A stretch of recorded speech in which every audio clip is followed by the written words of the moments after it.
sa ano, sa kawit. May chine-check tayong Honda Civic FD kasama yung kapatid ko guys. Ayan. So ngayon, ito mga visual check muna ako outside. Medyo kailangan siya ng buffing. Ito yung sa ano niya, ito. Chinek ko rin yung mga engine. Ang odometer nito, ayan, pag inon mo siya, yan 160k, kailangan to may check engine. Yan, pag start, dapat mawala yan para malaman mo kung walang issue yung sasakyan. Ayan, 161k odo. Ayan. Tapos automatic. Ayan siya. So start natin. Yan. Ganyan yung minor nya. Ayan, cold start. Nawala yung check engine guys. Ayan. Okay. Alright. Okay naman yung unit actually. Ayan siya. Yan yung minor. Sakto yan. I think so. Mamaya natin buksan yung aircon para malaman ko nag-automatic yung radiator. Ano nya.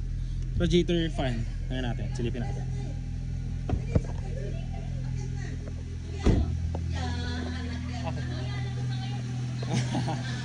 Makulit talaga yan. So yan guys, ito yung kanyang engine. Yan.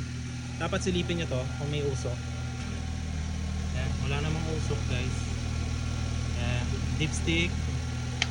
Ay naman siya. Tahimik naman makina. Tapos ito, radiator cap, silet. Kung may bulwa. Yan. Dapat yan, walang bula, walang talsik guys. Ayan. So okay naman siya. Yan. Ayan naman siya. Ayan. Wala namang bula. Tsaka dapat walang nagagatas. Ayan yan siya. Next, so tayo sa ito. Pag binuksan nyo to guys, dapat to walang mga talsik, walang usok, walang talsik na langis. Ayan. Okay naman siya. Ayan, normal lang yung ganyan. Ayan, may onti-onti, pero okay lang yan, normal lang yan.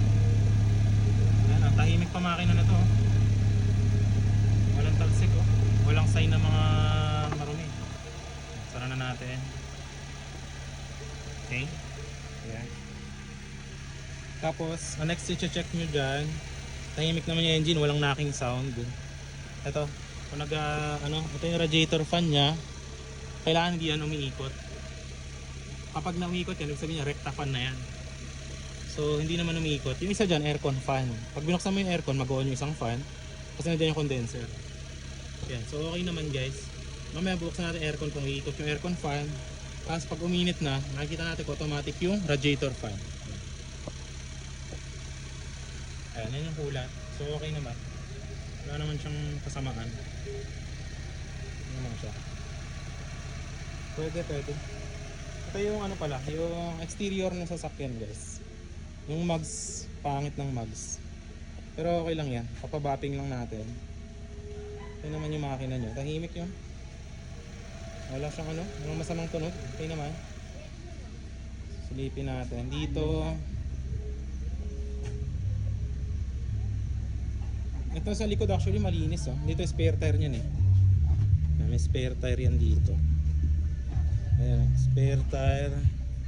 Ayan, mga stand pang check. Ayan. Sara natin para makita nyo yung itsura ng likod. Sariwa pa naman siya. Okay pa naman to. Ayan, okay pa yung mga lagyan lang natin ng spoiler. Ayan siya guys. Ayan o. Maganda naman siya. Tahimik makina no? Okay, buksan natin yung aircon naman. Okay. Tignan natin kung mag-automatic yung radiator nya. Buksan natin yung aircon.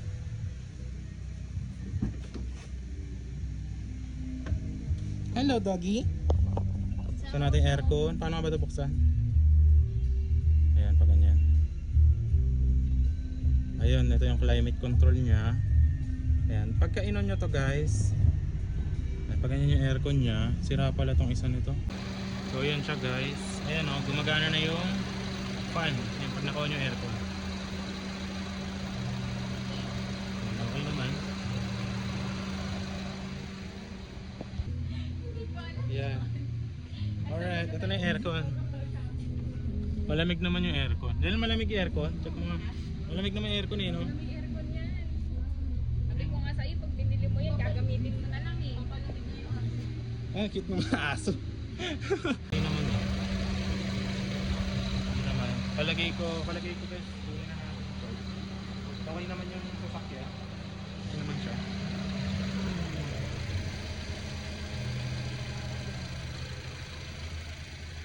So, meron tayo dito ngayon, Honda Civic FD. Palagay nyo, kunin na ba natin? Ano mga yung tura? Palitan lang natin ng mags siguro ngayon siya. Tapos siguro, ang gagawin natin guys, palitan natin ng mags. Tapos dito, lagyan ng spoiler. Ayan. Walang problema yung makina, sobrang smooth. Tapos siguro, konting detailing ng loob. Yung loob nyo. Sariwa naman, pero yan, lilinisan yung mga sidings. Pero lahat intact gumagana. Lamig nga ng aircon eh. So, yeah, tingnan natin kung iuwi natin siya ngayon. Hi guys, with my sister. At Evo City. Evo City ba diba? Ganda oh. Oh.